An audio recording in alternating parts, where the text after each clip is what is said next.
So conveyances and recent fraud, the topic of today, Melissa. What's on your mind?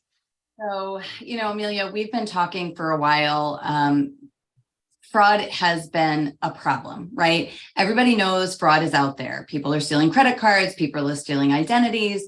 Well, a place that's really easy to target for fraudsters who are lurking in the dark web, which is this place I don't know, but I hear about, is real estate transactions. And clients are very exposed, as are real estate agents, if they are using free emails. So that is one of the first things to remember. If you're using a Gmail, a Yahoo, something that is not secure, they could be watching. The fraudsters in the dark web could be watching, and they're looking for trigger words about real estate conveyances. And then they're identifying opportunities to find ways to defraud the parties that are involved.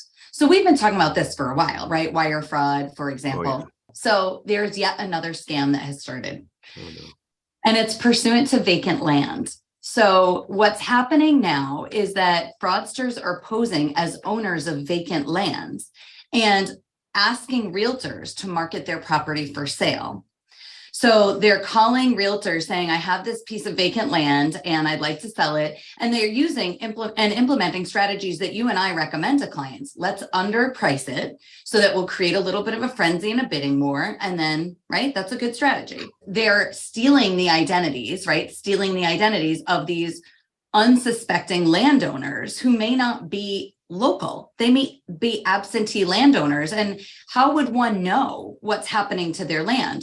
So they're, finding these parcels of land. They're doing the research of the title. They're creating fake IDs. Their documents are being signed with fake notaries to execute as if they're conveying this property.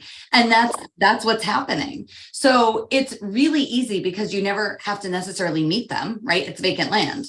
Yeah. So they never have to show up to discuss the property, all of these things, right? With today's digital age, this is sort of the perfect culmination where everything realtors are doing are through .loop, DocuSign, some sort of electronic signature. So we are in such a great position as the fraudsters have identified, for this opportunity.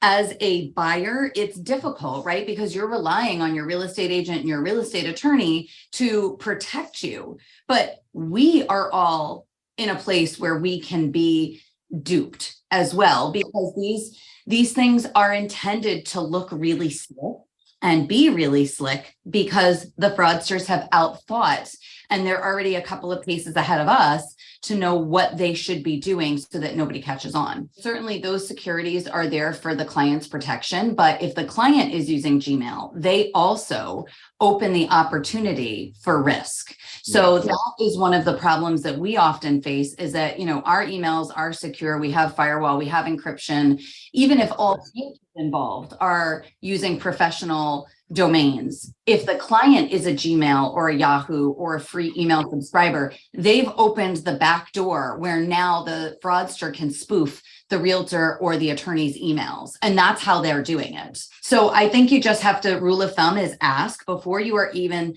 thinking about transferring funds, because wire fraud is still probably the single biggest target of fraudsters for real estate.